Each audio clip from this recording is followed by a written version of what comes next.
Want softer, shinier, healthier hair? Try this easy shampoo upgrade. Start with 2 tablespoons of your favorite shampoo.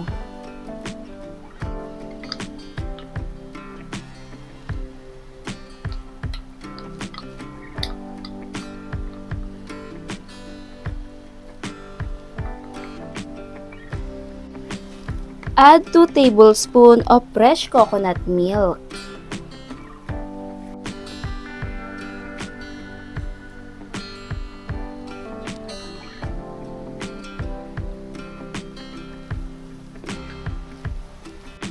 Then a little drop of castor oil.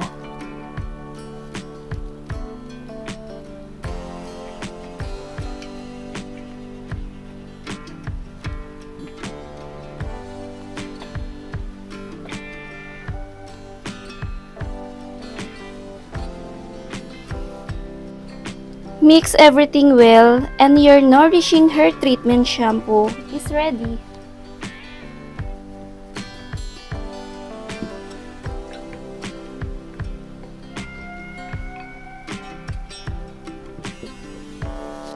This DIY shampoo made with coconut milk and castor oil help hydrate the scalp, soothe irritation, and straighten your hair naturally.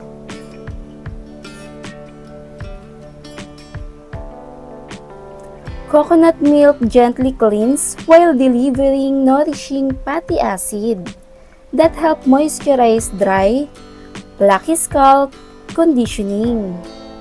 Castor oil help locking in moisture, protect the scalp barrier, and support healthier looking hair grow. Together, they leave your scalp feeling calmer and your hair softer, shinier, and more manageable. Use it regularly for a healthier scalp and stronger, more beautiful hair.